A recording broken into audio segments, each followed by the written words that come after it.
Hello बच्चों, तो चलिए इस प्रश्न को पढ़ते हैं। यदि a बराबर आव्यूह 1 2 -1 3, b बराबर आव्यूह 4 0 1 5, c बराबर आव्यूह 2 0 1 -2 तथा a बराबर 4 b बराबर -2 हो, तो दिखाइए कि a plus bracket b plus c बराबर bracket a plus b plus c।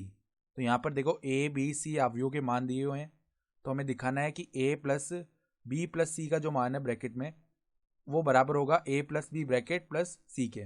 तो प्रश्न में आगे बढ़ने से पहले इस प्रश्न से संबंधित जो मुख्य उदाहरण है उसकी हम चर्चा कर लेते हैं। तो देखो मुख्य उदाहरण, यदि हमारे पास में देखो दो आव्यूह योग में हो इस प्रकार a1 a2 b1 b2 plus में b3 b4 a3 a4, तो इनका हम योग कैसे करते हैं? संगत अवयवों को जोड़ देते हैं।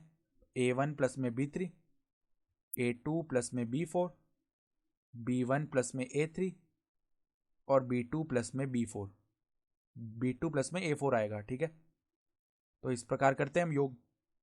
तो अब देखो यहाँ पर हमें सबसे पहले मान ज्ञात करना है a plus B plus C का। तो a प्लस में ब्रैकेट b प्लस सी है, अर्थात b प्लस सी का मान पहले ज्ञात करना है। तो a का मान क्या है? देखो 1 2 -1 3 प्लस में देखो b प्लस सी, तो b का मान क्या है?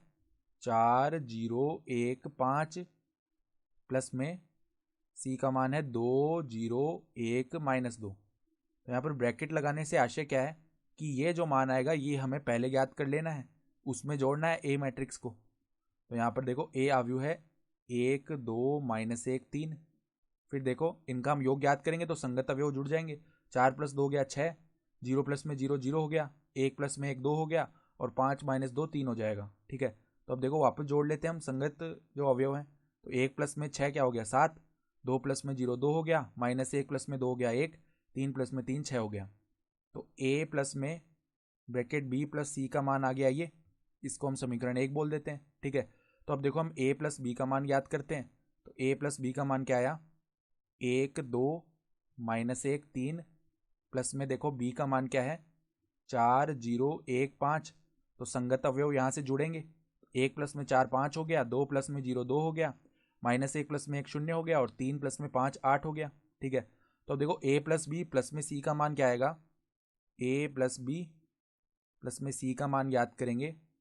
तो a प्लस में b का मान क्या है? 5 2 0 8। तो 5 2 0 8 प्लस में देखो c का मान क्या है? c का मान हमारे पास है 2 0 1 -2, 2 0 1 -2। तो यहाँ पर संगत अवयव जुड़ेंगे।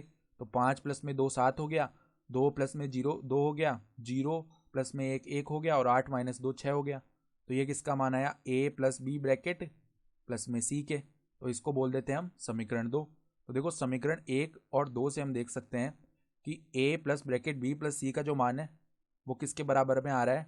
a plus B bracket plus में c के। तो देखो समीकरण 1 व दो से हम क्या बोल सकते हैं कि a plus bracket b plus C का मान किसके बराबर है? a प्लस बी प्लस में c के। ठीक है, और यही हमें दर्शाना भी था। ठीक है, तो यहाँ से हमने दर्शा दिया। तो आशा करता हूँ कि आपको ये प्रश्न समझ में आया होगा। धन्यवाद।